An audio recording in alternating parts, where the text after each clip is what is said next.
Guys, welcome to my channel. ఈరోజైతే మన channel recipe వచ్చేసి స్టఫ్డ్ మిర్చి అనమాట. సాంబార్, రసం, పప్పు దేంట్లోకైనా సైడ్ డిష్ కింద సూపర్గా ఉంటుంది. మీరు ఎప్పుడైనా ట్రై చేశారా లేదా అనేది ఫస్ట్ అయితే కమెంట్ చేసేసేయండి. ఒకసారి అయితే నా స్టైల్లో ఇలా ట్రై చేసేసేయండి. ఫుల్ వీడియో చూసేసి ఎలా అనిపించింది ఏంటి అనేది కూడా కమెంట్ చేసేసేయండి.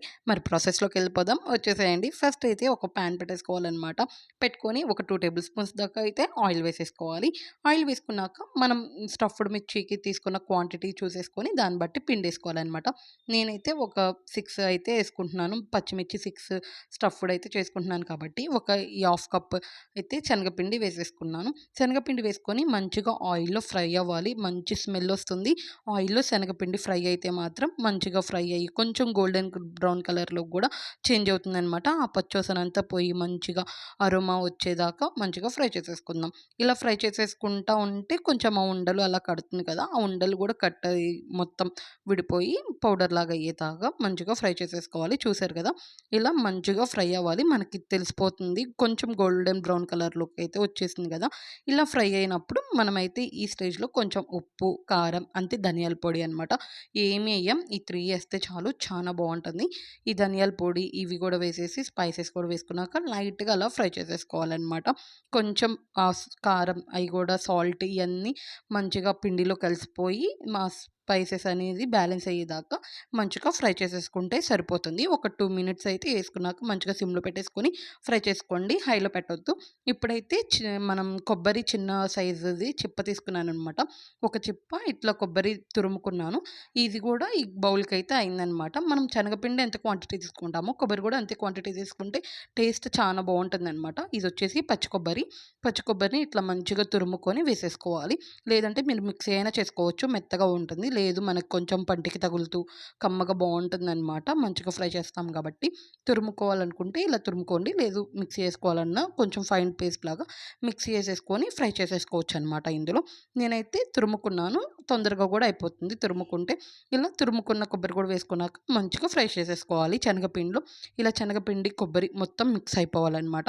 ఇలా మిక్స్ అయ్యాక కొంచెం సేపయితే ఇంక స్టవ్ కట్టేసి కొంచెం గోరెచ్చగా ఉండేదాకైతే చల్లారి పెట్టుకోవాలి. లేదా నార్మల్ మనం చేత్తో పట్టుకునేంత ఉన్నా చాలనమాట. మొత్తం చల్లారిపోయాక స్టఫింగ్ అయితే చేసేసుకోవాలనమాట. స్టఫింగ్ కోసం నేను ఇలా బజ్జీ మిర్చి అయితే తీసుకున్నాను. చిన్న బజ్జీ మిర్చి ఉంటాయి, కొంచెం మంటుంటాయి కాబట్టి ఇలా హైబ్రిడ్ బజ్జీ మిర్చి అయితే తీసుకొని కొంచెం చిన్న సైజులోకి అయితే కట్ చేసేసుకోవాలనమాట. అంటే ఎడ్జ్ కొంచెం కట్ చేసుకుంటే సరిపోతుంది. ఇలా తీసేసుకొని గింజలు ఉంటాయి కదా లోపలి, ఆ గింజలు కూడా తీసేసుకొని మంచిగా ఇలా నీట్‌గా ఉంచేసుకోవాలనమాట. ఘాటు పెట్టేసుకొని. ఇప్పుడు ఇలా ఘాటు పెట్టుకున్నాం కాబట్టి లోపల స్టఫింగ్ అయితే చేసేసుకుందాం. ఈ పౌడర్ మొత్తం ఈ పొడిని మిర్చి నిండా స్టఫింగ్ చేసుకోవాలనమాట. ఇలా స్పూన్‌తో గానీ, చేత్తో గానీ పెట్టేసుకోవచ్చు. మంచిగా మిర్చిని మొత్తం స్టఫ్ చేసేసుకుంటే నీట్‌గా మంచిగా ఉడికిద్దనమాట. చూసారు కదా! ఇట్లా మంచిగా లోపల దాకా పెట్టేసుకొని మిర్చి నిండా పెట్టేసుకుంటే టేస్ట్ చాలా బావుంటుంది. అంటే స్టఫింగ్ కూడా మంచిగా నిలుస్తుందనమాట. ఇలా పెట్టేసుకొని ఒక్కొక్కటి పక్కన పెట్టేసుకోవాలనమాట. టేస్ట్ అయితే చాలా బావుంటుంది. పప్పులోకైనా, దేంట్లోకైనా ఉట్టిది కూడా అలా తినేసేయొచ్చనమాట. ఎందుకంటే ఇవి అంత మంట కూడా ఉండవు కాబట్టి షాలో ఫ్రై చేస్తాం కాబట్టి ఈజీగా ఎంపట్లోనే తినేసేయొచ్చు. వేడి వేడిది గనక అట్లా ఉట్టిదే తిన్నా గానీ చానా బావుంటుంది. ఇలా మొత్తం స్టఫింగ్ అయితే చేసేసుకోవాలనమాట మిర్చిలోకి ఈ పొడి మొత్తం. చూసారు గదా! ఇక్కడ నేను ఎన్నైతే తీసుకున్నానో అయి మొత్తం ఇట్లా స్టఫింగ్ అయితే పెట్టేసుకున్నాను. ఇప్పుడు ఆల్రెడీ మనం ఇది స్టఫింగ్ పెట్టుకోవడానికి పొడి చేసుకుంటే నాకింత మిగిలిందనమాట. దీన్ని నేను దోసల్లోకైనా లేదా ఇడ్లీకైనా దేనికైనా గానీ యూజ్ చేసేసుకుంటాననమాట. దోసలేసుకున్నప్పుడు పైన అలా యేసుకొని కొంచెం నెయ్యేసుకొని కాల్చుకొని తింటే చాలా బావుంటుందనమాట. ఒకసారి ట్రై చేసేసేయండి. అలా పొడి కూడా చేసుకొని ఫ్రిడ్జ్‌లో పెట్టుకుంటే ఒక 1 మంత్ దాకైనా నిలవుంటుందనమాట. అయితే ఇప్పుడు మనం షాలో ఫ్రై చేసేసుకోవాల్సిన పాన్ తీసేసుకుందాము. పాన్ తీసుకొని కొంచెం ఆయిల్ వేసుకొని మొత్తం పాన్‌కి ఇట్లా అప్లై చేసేసుకోవాలనమాట. ఒక రౌండ్ తిప్పేస్తే మొత్తం ఆయిల్ అప్లై అయిపోతుంది కదా! అలా అప్లై చేసుకొని మనం ఎన్నైతే మిర్చి తీసుకున్నామో పట్టినంత మటుకు పాన్‌లో పట్టినంత మటుకు మిర్చి పెట్టేసుకొని మంచిగా ఫ్రై చేసుకోవాలి. ముందు, వెనక మంచిగా తిప్పుతూ షాలో ఫ్రై చేసేసుకోవాలనమాట. హై ఫ్లేమ్‌లో పెట్టొద్దు. సిమ్‌లో పెట్టేసుకొని కొంచెం మీడియం ఫ్లేమ్‌లో పెట్టేసుకొని కాలుస్తా ఉంటే టేస్ట్ కూడా చాలా బావుండిద్ది మాడకుండా. అంటే లైట్‌గా అట్లా ఉండిద్దిలే కానీ మరీ ఎక్కువ మాడకుండా అయితే ఉంటుందనమాట. ఇంకా పైన కూడా పెట్టేసాక కొంచెం ఆయిల్ అయితే స్ప్రింకిల్ చేసేసుకుంటే బావుంటుందనమాట. అంటే అన్ని వైపులకి అప్లై అయ్యేటట్టు ఉంటుంది. ఇప్పుడు ఒక 2 మినిట్స్ అయితే నేను మూత పెట్టేస్తున్నాను. ఎందుకంటే ఆ ఆవిరికి మిర్చి కూడా ఉడుకుతుందనమాట. షాలో ఫ్రైయే కాబట్టి మరీ అంత మగ్గదనమాట. అందుకని ఇట్లా ఒక మూత పెట్టేసుకుంటే మిర్చి కూడా ఉడకడానికి హెల్ప్ అవుతుంది. ఆ ఆవిరి అదంతా యూజ్ అవుతుందనమాట. చూసారు గదా! ఇట్లా ఎనక వైపు తిప్పుకుంటూ మంచిగా ఫ్రై చేసేసుకోవాలి.